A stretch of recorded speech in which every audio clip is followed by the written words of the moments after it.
Channel tips on mathematics. तो matric space के आज के इस नए लेक्चर में हम जो है शुरू करने जा रहे हैं open sphere and open ball के बारे में जानेंगे, ठीक है ना। जैसे कि आप लोग थंबनेल देख करके पता लगा ही लिया होगा कि हम आज जो है यहाँ पर क्या डिस्कशन करने वाले हैं। बट उससे पहले जो है हमें एक छोटा सा टॉपिक पर डिस्कशन करना पड़ेगा और वो है नेबरहुड ऑफ अ पॉइंट। जैसा कि आप लोगों ने रियल एनालिसिस में पढ़ा था, अगर नहीं पढ़ा है तो उसका ऑलरेडी मैंने वीडियो बना रखा है, प्लेलिस्ट भी है रियल एनालिसिस नाम से, उसमें जा करके आप लोग जो है नेबरहुड ऑफ अ पॉइंट है ना, इंटीरियर पॉइंट, बहुत सारी चीज़ें वहाँ पर मैंने डिस्कशन किया, आप लोग एक बार देख लें। तो वही सारा डेफिनेशन यहाँ पर है, बस सिर्फ सॉल्व करने का तरीका अलग है यहाँ पर, क्योंकि हम मेट्रिक स्पेस में पढ़ रहे हो। जैसे ही कल मैंने आप लोगों को बताया था कि जो मेट्रिक होता है वो एक प्रकार का डिस्टेंस फंक्शन होता है, ठीक है। तो डिस्टेंस फंक्शन में जो है हम इस पूरे को स्टडी करते हैं, समझ में। तो यहाँ पर देखिए नेबरहुड ऑफ अ पॉइंट, इसका बहुत यूज़ है। आगे जाकर के हम कुछ ऐसे टॉपिक पर डिस्कशन करने जाएंगे जहाँ पर नेबरहुड ऑफ अ पॉइंट, ये ओपन बॉल, ओपन स्फेयर, ये सारी चीज़ जरूरत पड़ेगी। तो neighbourhood of a point same definition जो हमने रियल एनालिसिस में पढ़ा था वैसा ही है, बट यहाँ पर हम जो है एक मेट्रिक स्पेस लेकर के चलेंगे। Let x comma d be a metric space and a belongs to x. जो x कॉमा डी है वो एक मेट्रिक स्पेस है आपका, ये आपका एक मेट्रिक स्पेस है, और ये जो a है वो आपका x का एक पॉइंट है। और x के लिए मैंने जो है मेट्रिक स्पेस का जब डेफिनेशन आप लोगों को बताया था पहले लेक्चर में, तो उसमें मैंने बताया था कि जो x है वो आपका जो है एक नॉन एम्पटी सेट है। नॉन एम्पटी सेट का मतलब क्या है कि उसके अंदर कोई ना कोई एलिमेंट जरूर है। तो उसी x के अंदर से एक एलिमेंट हमने a को मान लिया है, ठीक। आ सबसेट Na ऑफ x, मतलब Na जो है x का एक आपका क्या है, सबसेट है। ये जो Na मैंने यहाँ पर लिखा है वो x का क्या है, एक सबसेट है। Is called neighbourhood of a point a belongs to x। तो ये जो Na है, Na को जो है हम नेबरहुड कहेंगे इस पॉइंट का।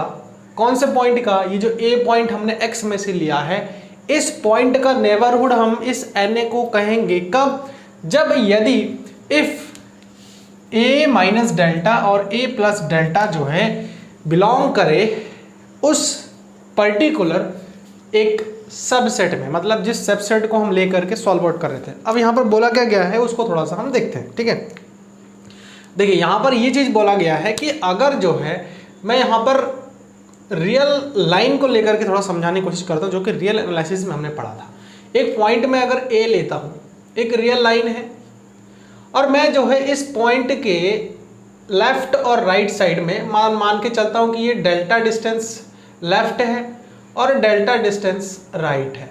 तो डेल्टा डिस्टेंस लेफ्ट और डेल्टा डिस्टेंस राइट का मतलब क्या हुआ? मैं अगर लेफ्ट में जाता हूँ, तो a माइनस डेल्टा होता है, और मैं अगर राइट में जाता हूं तो a प्लस डेल्टा हो जाता है। तो ये जो टोटल जो हमारे पास दिख रहा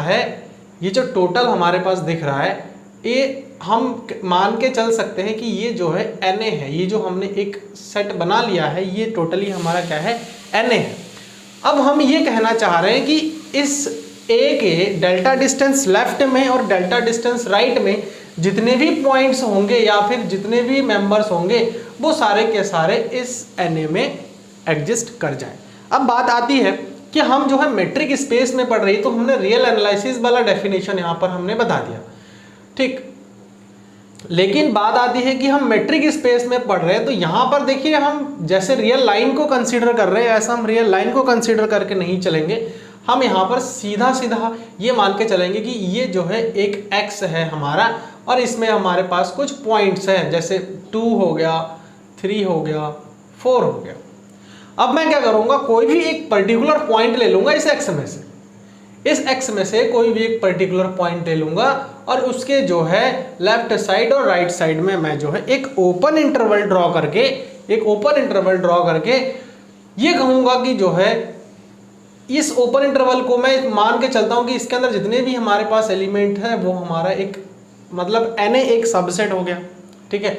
Na जो है एक सबसेट हो गया, किसका? इस x का एक सबसेट हो गया Na। अब ये जो है इसके अंदर जो है जितने भी एलिमेंट्स हमारे पास आ रहे हैं, जितने भी मेंबर्स हमारे पास आ रहे हैं, वो हम अगर हमें अगर पता लगे कि हाँ ये जो है जितने मेंबर्स आ रहे हैं वो इस Na वाले सेट में हमारा जो है एग्जिस्ट कर जा रहा है, तो जा करके इस पॉइंट का नेबरहुड कहलाएगा ये Na। समझ में? एक बार फिर से क्लियर कर लो।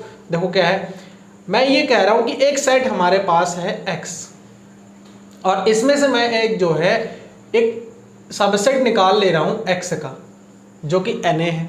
इसका मतलब क्या है कि X में अगर हमारे पास 1 2 3 4 5 एलिमेंट्स है तो Na में मैं ये चीज़ बता सकता हूँ कि Na के अंदर जो है कुछ ऐसे एलिमेंट्स हैं जो कि इसके सबसेट हो जाएगा। देखिए कैसे, मैं कह रहा हूँ कि 3 है, 4 है ना, और 5 है, ये कह के चलता हूँ। तो इसका मतलब Na क्या होगा, इसका सबसेट होगा। अब मैं कह रहा हूँ कि जो है देखिए यहाँ पर जैसे डेफिनेशन में बात किया गया था, तो एक पॉइंट का जो है इस ए पॉइंट का जो ए पॉइंट है वो हमारा इसमें से है, तो इस पॉइंट का जो है इस Na को हम सबसेट तब नेबरहुड तब कहेंगे। देखिए इसमें से हम कोई पॉइंट उठा लेते हैं, जैसे कि मैं लेता हूँ 3, तो 3 जो है 3 कहाँ बिलोंग कर रहा है, X में बिलोंग कर रहा है। अब 3 के जो है आसपास जो है 3 के डेल्टा डिस्टेंस आगे और डेल्टा डिस्टेंस पीछे, मैं अगर कुछ पॉइंट्स को कंसीडर करके चलता हूँ आगे और पीछे, और वो जो है किसका Na का जो है सबसेट हो जाए, तो हम इस 3 को इस Na को हम इस 3 का बोल सकते हैं कि क्या वो जो है आपका एक नेबरहुड है। वही डेफिनेशन सेम है, बट यहाँ पर हम सेट के लिए बात करते हैं, वहाँ हम रियल लाइन पर बात करते थे, रियल नंबर्स के लिए, और यहाँ पर हम जो है किसी पर्टिकुलर सेट के लिए बात करते हैं। सेम डेफिनेशन है, मीनिंग सब कुछ सेम ही निकल के आता है। ठीक है, तो आई थिंक क्लियर हो गया नेबरहुड ऑफ अ पॉइंट। अब हम चलते हैं ओपन स्फेयर या फिर ओपन बॉल। बहुत इंपॉर्टेंट है ये, इसके क्वेश्चंस पूछा जा सकता है। ठीक है, ओपन स्फेयर या फिर ओपन बॉल। अब देखिए, let x, d be a metric space if a belongs to x and r is greater than 0, we defined open sphere with center a and radius r, ठीक है, denoted by s a, r। मतलब open हम कह रहे, तो open का मतलब क्या है, हम एक ओपन ब्रैकेट लगाएंगे, समझ में आ, किसका with centre a and radius r। अब देखिए चीज़ों को समझने थोड़ा कोशिश करें। यहाँ पर जो है हमने r ग्रेटर देन 0 लिया है, तो अगर मैं कोई स्फेयर लेता हूँ और उस स्फेयर का जो है उस स्फेयर का जो रेडियस है वो अगर मान लीजिए कि 0 हो जाए, तो किसी स्फेयर का रेडियस अगर 0 होगा तो ऑब्वियसली बात है कि वो स्फेयर रहेगा ही नहीं। जब उसका रेडियस ही नहीं है तो स्फेयर का कोई औचित्य नहीं रहेगा। तो इसीलिए हमेशा के लिए स्फेयर का जो रेडियस है वो 0 से बड़ा होना चाहिए, नेगेटिव भी नहीं हो सकता है, क्योंकि एक डिस्टेंस ही यहाँ पर हम बात कर रहे हैं, डिस्टेंस ही होता है, रेडियस भी हमारा क्या होता है, एक प्रकार का डिस्टेंस ही होता है, तो ये नेगेटिव तो पॉसिबल नहीं है। तो इसीलिए हमेशा के लिए 0 से ग्रेटर होना चाहिए। और एक सेंटर जो है, एक सेंटर हम जो है कंसिडर करेंगे A को, ठीक है, और एक रेडियस हम बात करेंगे जो कि है R। अब देखिए क्या कहा है, तो उसको हम इस प्रकार से, ओपन है तो ओपन ब्रैकेट के साथ जो है डिनोट करेंगे, open sphere of with centre A and radius R is equal to x belongs to capital X, मतलब जो नॉन एम्प्टी सेट हमने बताया था X, और उसी में से हम जो है कि स्मॉल एलिमेंट निकाल लेंगे, एक एलिमेंट निकाल लेंगे X।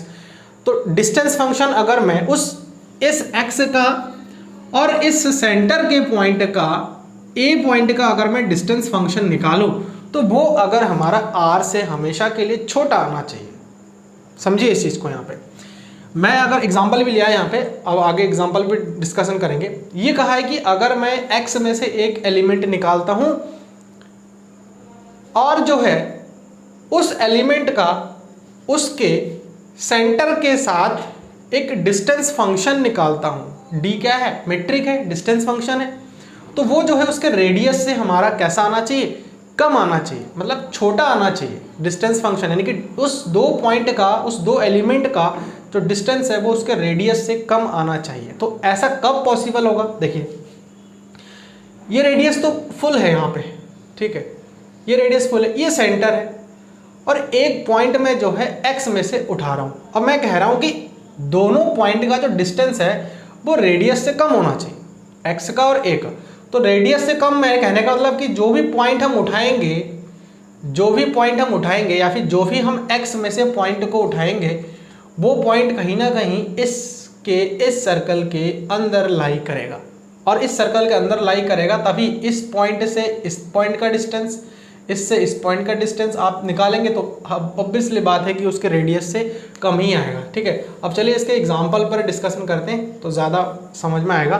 देखिए क्या कहा है, let x is equal to 4 5 6 be a non empty set such that x d is a metric space and d एक फंक्शन है, डिस्टेंस फंक्शन, जो कि मैप्ड किया है R में, defined by distance function x y is equal to modulus of x minus y for every x y belongs to capital x, then find s, देखिए s 3 R if R is equal to 3। ये सबसे important बात है।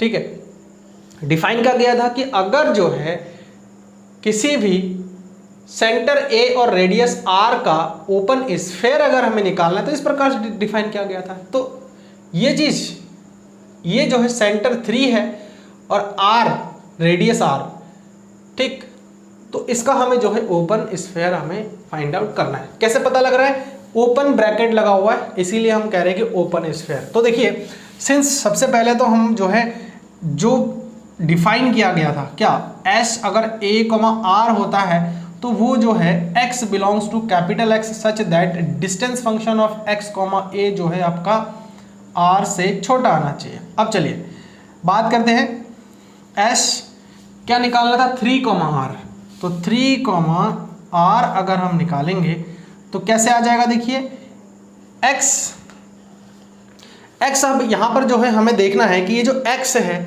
वो क्या है ना, x है वो हमारा क्या है। अब देखिए यहाँ पर ये चीज़ डिफाइन हमें करना है, डी एक्स कॉमा ए, तो डी एक्स कॉमा ए का वैल्यू कितना है, ए का वैल्यू कितना है, जो है 3 है ना, क्योंकि ए का वैल्यू 3 आ रहा है, इज लेस देन आर। तो इसके अंदर जो है ओपन स्फेयर वही एलिमेंट होगा जो कि इस को डिफाइन करता हो। तो चलिए देखते हैं, सबसे पहले फॉर बता रखा है क्या, r इज इक्वल टू 3 के लिए, r इज इक्वल टू 3, तो रख दीजिए s 3, r is equal to कितना है, 3 है। ठीक है, r इज इक्वल टू 3 है। थोड़ा सा अगर इसको चेंज कर दे तो ज़्यादा बेटर रहेगा।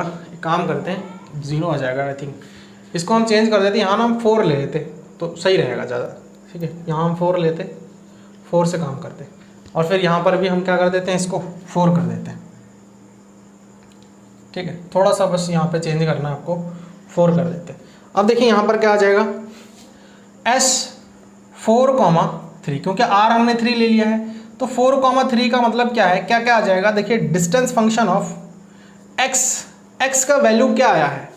ठीक है, x का वैल्यू क्या आया है, x का वैल्यू आप इसमें से एक एक करके चूज करेंगे। ठीक है, x जो है यहाँ पर आ जाएगा आपका 3 लेस देन r का वैल्यू कितना लिया है हमने, सॉरी 3 लिया है ना, यहाँ पे 3 आ जाएगा, 3 आ जाएगा। ठीक है, तो क्या फंक्शन हमने जो बनाया है वो सही बनाया, एक बार देख लेते हैं। ये हमारा मेन था जो ओपन स्फेयर था, वो ये है a, r, मतलब सेंटर a और r जो है ये है, तो इसको इस प्रकार से डिफाइन करेंगे।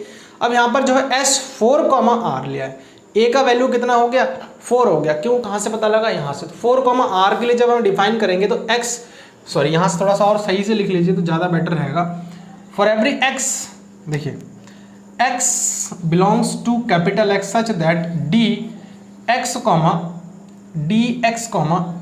का वैल्यू क्या है, a का जो वैल्यू है वो 4 है, इज लेस देन r का वैल्यू कितना आ रहा है, r का वैल्यू अभी हमने चूज नहीं किया तो हम यहाँ पर r लिख देते हैं। अब जाके हम यहाँ पर लिखेंगे, देखिए इसको जो है यहाँ से जब r का वैल्यू हमारा 3 हो तो 4, 3 हो जाएगा, r के जगह पे 3 रख देंगे, तो x belongs to capital X such that d x 4 is less than, r का वैल्यू कितना लिया है हमने, 3 लिया है, तो 3 लिया है। मतलब इस सेट के अंदर हर एक एलिमेंट के लिए हम चेक करेंगे, जैसे 4, 5, 6 है, हर एक एलिमेंट के लिए हम चेक करेंगे और जो है उसका डिस्टेंस हमारा कितना आना चाहिए, 3 से छोटा आना चाहिए। और डिस्टेंस फंक्शन को कैसे डिफाइन किया गया है, देखिए यहाँ पर जो है डिस्टेंस फंक्शन को डिफाइन भी किया है लोगों ने, ये यहाँ से देखना आपको। अब चलिए हम एक एक करके बात करते हैं कैसे।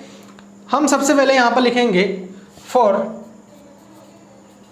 x इज इक्वल टू, देखिए यहाँ से हम एक एक करके एलिमेंट चूज करेंगे। For x is equal to 4, अगर x का वैल्यू हम 4 लेते हैं, चलिए x का वैल्यू हम 4 लेते हैं, तो देखिए क्या आ जाएगा, s 4,3 is equal to x, यानी कि x का वैल्यू हमने कितना लिया है, 4 लिया है ना, 4, जो कि किस में बिलोंग कर रहा है, x में बिलोंग कर रहा है, सच दैट d x, 4, इसका मतलब 4,4 इज लेस देन 3। तो क्या हो रहा है, देखिए डिस्टेंस फंक्शन 4,4, तो यहाँ पे डिस्टेंस फंक्शन वाला फॉर्मूला लगाइए, modulus of x minus y, इसका मतलब 4 माइनस 4 इज इक्वल टू 0 हो जाएगा, जो कि 3 से छोटा है, इसका मतलब ट्रू है। अच्छा, उसके बाद नेक्स्ट फॉर x इज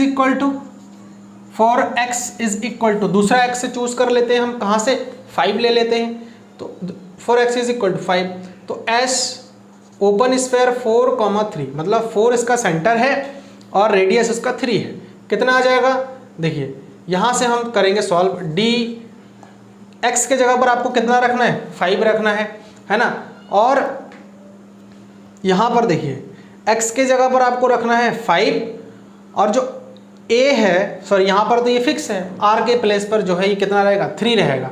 तो देखिए यहाँ पर हम जो है इसको इस प्रकार से सॉल्व आउट करते हैं, यहाँ पर 4 रहेगा, सॉरी, तो x के जगह पर हमें 5,4 रहेगा, क्योंकि ये फंक्शन ऐसे डिफाइन किया गया है, ठीक है, ऐसे इज लेस देन 3, क्या हो रहा है, 3 से कम, तो देखिए मॉडुलस 5 माइनस 4 जो है 3 से लेस हो रहा है, तो इसका मतलब क्या होगा, 1 इज लेस देन 3, इसका मतलब ये भी ट्रू हो रहा है ना, ये भी ट्रू हो रहा है। अच्छा, उसके बाद नेक्स्ट पर हम चलते हैं, देखिए for x is equal to कितना, x इज इक्वल टू हम 6 ले लेते हैं, x इज इक्वल टू 6 ले लेते हैं, तो x इज इक्वल टू जब 6 ले रहे हैं तो s 4,3, क्योंकि जो फंक्शन डिफाइन किया गया है हम उसी में वैल्यू रखेंगे, 4,3 is equal to distance function क्या क्या, x के जगह पर हम 6 ले रहे हैं, 6,4 जो कि 3 से हमारा लेस होना चाहिए, तो डिस्टेंस फंक्शन 6,4 के लिए क्या आ जाएगा, 6 माइनस 4 इज लेस देन 3, तो क्या ये लेस देन हो रहा है, देखिए 2 आ जाएगा, इज लेस देन 3, इसका मतलब ये भी सही है हमारा।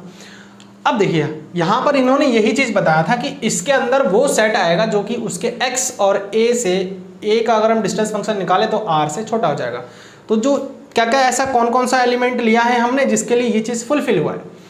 देखिए पहला एलिमेंट हमने लिया था r is equal to 4, sorry x is equal to 4 लिया था, तो जब x इज इक्वल टू 4 लिया था तो 0 से छोटा आया था, इसका मतलब क्या है कि s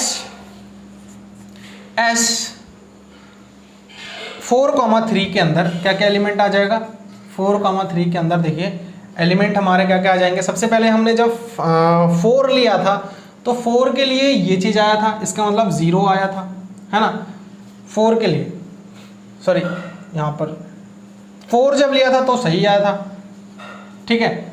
उसके बाद जब 5 लिया है वो भी, ये भी ट्रू है, तो इसका मतलब 5 भी आ जाएगा।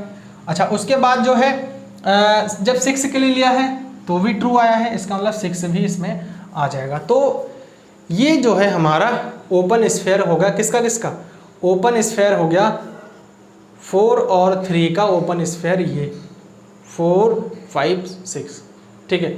ऐसे जो है हम ओपन स्फेयर को निकाल सकते हैं। अब देखिए स्टार्टिंग में हमने थोड़ा सा यहाँ पर चेंज किया था, यहाँ पर हमारे पास जो है कितना था, 3 था, तो आप 3 लेकर के भी एक बार सॉल्व आउट करके देख सकते हैं कि कौन कौन सा एलिमेंट है इसके अंदर के, कौन कौन सा सॉरी इसमें जो है x के अंदर कौन कौन सा एलिमेंट है जो कि ये सारे कंडीशन आपका फुलफिल कर रहा है। तो जो जो एलिमेंट कंडीशंस फुलफिल करेंगे वही एलिमेंट जो है ओपन स्फेयर हो जाएगा, ठीक है, समझ में, ओपन स्फेयर हो जाएगा। अब जो है सेम डेफिनेशन क्लोज्ड स्फेयर या फिर क्लोज्ड बॉल का जो है डेफिनेशन है, और इसी एग्जाम्पल में जो है हम थोड़ा सा चेंजेस कर देंगे, डेफिनेशन में भी थोड़ा सा चेंजेस कर देंगे और उसका डेफिनेशन देखेंगे और एग्जाम्पल के साथ भी सीखेंगे। देखिए डेफिनेशन में भी बहुत छोटा माइनर सा चेंजेस हुआ है। इसमें क्या है, let x d be a metric space a belongs to x, same था, r ग्रेटर देन 0 था, ऑब्वियसली बात है कि r आपका हमेशा 0 से बड़ी होनी चाहिए। Closed sphere with centre a and radius r denoted by s, closed bracket के साथ, वहाँ हमने ओपन ब्रैकेट के साथ दिखाया था, यहाँ हम जो है क्लोज्ड ब्रैकेट के साथ डिनोट करेंगे, ठीक है। क्लोज्ड स्फेयर को क्लोज्ड ब्रैकेट के साथ a, r such that s a r is equal to x belongs to capital X, distance function of x, is less than equal to r। वहाँ पे सिर्फ और सिर्फ क्या था आपका, सिर्फ और सिर्फ लेस देन था और बाकी सब कुछ सेम था। यहाँ पर लेस देन के साथ साथ आपका एक इक्वल वाला भी साइन लग जाएगा, ठीक है, इक्वल वाला भी साइन लग जाएगा। अब चीज़ों को थोड़ा सा समझिए, जैसे कि मैं बात कर रहा हूँ कि अगर मैं कोई भी एक सेंटर लेता हूँ, ठीक है, और किसी एक पॉइंट के साथ जो है मैं उसका डिस्टेंस निकालता हूँ, तो आर तो आपको पता है कि इस बाउंड्री पर रहेगा, तो आर के बराबर या फिर आर के छोटा, इसका मतलब क्या है कि कुछ पॉइंट्स हमारे बाउंड्री पर भी होंगे। जो पॉइंट हम यहाँ से लेंगे ना, ये जो एक्स है, ये जो एक्स पॉइंट हम लेंगे, क्योंकि ए तो हमारा सेंटर है, लेकिन ये जो एक्स पॉइंट हम लेंगे वो हमारा इस बाउंड्री पर भी होगा, तभी जाकर के आर के बराबर और आर से छोटा हमें मिल सकता है। और उस केस में क्या था, कोई भी पॉइंट बाउंड्री पर नहीं था, सारे के सारे पॉइंट्स हमारे उसके अंदर हुआ करता था। तो ये थोड़ा सा दोनों में फर्क होता है ओपन और क्लोज में। जब भी ओपन होगा तो मतलब इसके अंदर रहेगा, ओपन रहेगा, लेकिन जब क्लोज होगा तो उसके बाउंड्री को भी कवर करता है, ये ध्यान रखना, ठीक है। अब चलिए एग्जांपल देखते हैं, क्योंकि ऑलरेडी हमने समझ लिया है इतना सारा। लेट वही सेम है यहाँ पे, बाकी यहाँ पर थोड़ा सा चेंजेस, डिस्टेंस फंक्शन भी वही है, और चेंज क्या किया है, एस क्लोज्ड बॉल जो है या फिर क्लोज्ड स्फेयर की हम बात कर रहे हैं 1, r if r is equal to 3। चलिए डिफाइन करते हैं, जैसा कि हमें पता है, since s closed ball a, r क्या है, कैसे डिफाइन करेंगे, x belongs to capital X such that distance function of x, a is less than equal to r, ठीक है, ये हो जाएगा। अच्छा, उसके बाद क्या है, हमें निकालना क्या है, therefore s closed sphere 1, r के लिए हमें निकालना है such that x belongs to capital X। अब x को हम ऐसा ले रहे हैं क्योंकि x इसमें हर एक एलिमेंट के लिए हमें चेक करना पड़ेगा, ये जो x दिया हुआ है यही है x, ये भी x है, ये भी x है, ये भी x है ठीक है, तो ये सारे के सारे x एक एक करके हमें चेक करना पड़ेगा। d x, a is less than equal to r, ठीक है, ये चीज हो जाएगा। अब देखिए यहाँ पर a के प्लेस पर हमारा क्या गया, 1 आया, तो इसका मतलब a के प्लेस पर हम यहाँ पर क्या इंसर्ट करेंगे, 1 इंसर्ट कर देंगे, ठीक है, a के प्लेस पर 1 इंसर्ट कर देंगे। अब जो है हम बात करेंगे for r is equal to कितना बोला है, 3 के लिए बोला है, तो r इज इक्वल टू 3 के लिए जो है हम सॉल्व आउट करेंगे, तो क्या आ जाएगा, s 1, 3 closed sphere 1, 3 is equal to x belongs to capital X, मतलब हर एक x के लिए distance function of x, 1 is less than equal to r का वैल्यू कितना है, 3, तो 3 से हमेशा के लिए छोटा या फिर बराबर होना चाहिए। तो वही सारे एलिमेंट हमारे, जो एलिमेंट ये फुलफिल करेगा डेफिनेशन को, इस डिस्टेंस फंक्शन को, वही जो है इसका क्लोज्ड स्फीयर या फिर क्लोज्ड बॉल हो जाएगा, वो एलिमेंट, ठीक। तो चलिए देखते हैं, पहला वाला जो यहाँ पर बता रखा है इन्होंने, x का वैल्यू जब हम जो है 4 लेंगे, x इज इक्वल टू जब हम 4 लेंगे तो s 1, 3 क्या हो जाएगा, शॉर्ट में कर रहा हूँ मैं, ठीक है, d x का वैल्यू कितना लिया हमने, 4 लिया है, तो 4, 1 हो जाएगा। तो क्या इसका डिस्टेंस 3 से छोटा आ रहा है, देखते हैं। देखिए दिस इम्प्लाई, डिस्टेंस क्या था हमारे पास, कैसे डिफाइन किया गया था, मॉडुलस ऑफ 4 - x - y था, तो क्या ये लेस देन इक्वल टू 3 आ रहा है, तो देखिए यहाँ पर जो है दिस इम्प्लाई 3 आ जाएगा, 3 लेस देन इक्वल टू 3, मतलब सही है ये वाला जो कंडीशन है, पहला वाला x इज इक्वल टू 4 के लिए तो सही है। दूसरा क्या है, x इज इक्वल टू हम लेते हैं 5, तो जब x इज इक्वल टू 5 लेंगे तो s 1, 3 closed sphere 1, 3 is equal to distance function of 5, 1, ठीक है, यही तो होगा, क्योंकि x के वैल्यू हम प्लेस पर क्या ले रहे हैं, 5 ले रहे हैं, is less than equal to 3, क्या आ रहा है ऐसा, देखिए मॉडुलस ऑफ, क्योंकि इसका डिफाइन किया गया है x - y, तो x के वैल्यू प्लेस पर और y less than equal to 3 आ रहा है, दिस इम्प्लाई नहीं आ रहा है, क्यों नहीं आ रहा है, देखिए 4 जो है लेस देन इक्वल टू 3 नहीं है, मतलब ये वाला पॉइंट तो क्लोज्ड स्फीयर को जनरेट नहीं कर रहा है, ठीक है। अब क्यों नहीं कर रहा है बताएंगे अभी। x इज इक्वल टू 6 के लिए लेते हैं, जब 6 के लिए लेंगे तो s 1, 3 की बात करेंगे तो d 6, 1 is less than equal to 3 है, ठीक है, दिस इम्प्लाई यहाँ से जो है डिस्टेंस फंक्शन क्या डिफाइन किया है, 6 - 1 इज लेस देन 3। आ रहा है नहीं आ रहा है, ये आएगा नहीं। क्यों? क्योंकि देखिए 5 जो है छोटा नहीं हो सकता है 3 से, मतलब ये पॉइंट भी नहीं आ रहा है। अब हो क्या रहा है इस पर्टिकुलर केस में, चीज़ों को थोड़ा समझिए। रेडियस उन्होंने बता रखा है, बना नहीं है, मतलब एक सर्किल के थ्रू हम समझने की कोशिश करेंगे, आप उतना ध्यान मत दीजिए इसमें। हाँ, तो यहाँ पर जो है रेडियस उन्होंने बता रखा है कि जो है कितना है, रेडियस जो है 3 है। इसका मतलब यहाँ से यहाँ तक का जो डिस्टेंस है वो आपका कहीं ना कहीं पक्का है कि 3 है, फिक्स है एकदम रेडियस, ठीक है।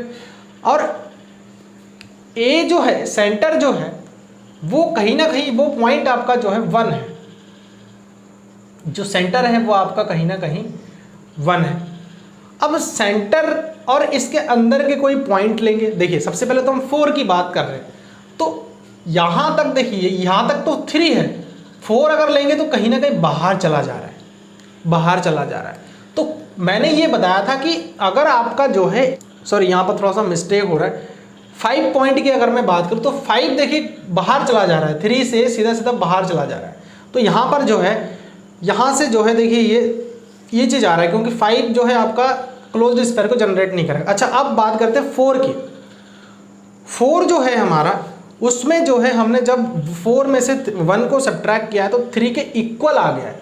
मतलब जो डिस्टेंस फंक्शन आपका डिफाइन किया गया था, यहाँ पर देखते हैं, ये जो डिस्टेंस फंक्शन आपका डिफाइन किया गया था, तो यहाँ पर जो है इस फंक्शन के अकॉर्डिंग जो है 4 जो है कंडीशन को फुलफिल कर रहा है, मतलब 3 से इक्वल आ जा रहा है। मतलब जो पॉइंट हमारे पास आ रहा है वो बाउंड्री पर आकर के ठहर रहा है, ठीक है। लेकिन जैसे ही हम 5 पर और 6 पर जा रहे हैं तो बाउंड्री से सीधा सीधा बाहर चला जा रहा है, यानी कि डिस्टेंस जब भी हम निकाल रहे हैं तो बाहर चला जा रहा है, इस R से बाहर चला जा रहा है। देखिए यहाँ पर कितना आया था, 4 आया था, मतलब यहाँ पर आपका 4 जब आया तो ये बाहर चला गया। तो यहाँ इसका मतलब क्या है कि ये जो है आपका क्लोज्ड स्फीयर जनरेट नहीं करेगा। थोड़ा सा स्टार्टिंग में मिस्टेक हो गया था। मिस्टेक क्या था कि हम यहाँ पर 4 के लिए यही चीज़ बोल रहे थे, एक्चुअल में ये 5 के लिए होगा, 5 और 6 के लिए होगा। फिर से एक बार समझ लीजिए, देखिए 4 के लिए जो है डिस्टेंस ये आपका एक क्लोज्ड स्फीयर जनरेट करेगा। क्यों? क्योंकि अगर हम इसमें वैल्यू रख रहे हैं तो ये जो है रेडियस से लेस या फिर इक्वल आ रहा है, मतलब इक्वल आ रहा है। मैंने कहा था बाउंड्री पर रहेगा ही रहेगा, लेकिन जैसे हम 5 पर जा रहे हैं तो 4 आ जा रहा है। 4 हमारा कहाँ निकल जा रहा है, बाहर निकल जा रहा है। ऐसे ही जब हम 6 पर आ रहे हैं तो 5 हो रहा है, 5 कहाँ जा रहा है, और भी बाहर चला जा रहा है। इसीलिए जो है ये जो 2 पॉइंट है वो आपका जनरेट नहीं करेगा। अच्छा यहाँ पर फिर आपका क्लोज्ड स्फीयर 1,3, इसके अंदर आपके क्या क्या एलिमेंट होंगे, क्योंकि ये तो एलिमेंट ही एक सेट ही जनरेट कर रहा है ना, सेट बिल्डर फॉर्म जैसा बन गया तो सेट ही है। इसका मतलब इसमें कौन कौन से एलिमेंट आएंगे हमारे, सिर्फ और सिर्फ 4 आ जाएगा, ठीक है, 4 आ जाएगा। तो ओपन स्फीयर को, सॉरी क्लोज्ड स्फीयर जो है 4 जनरेट कर रहा है। तो आई थिंक क्लोज्ड और ओपन स्फीयर का जो कॉन्सेप्ट है वो आप लोगों को अच्छी तरह से क्लियर हो गया है, ठीक है। अब नेक्स्ट वीडियो में कोई नया हम जो है टॉपिक लेकर के सॉल्व आउट करेंगे, उसमें समझने की कोशिश करेंगे। So thanks for watching this video.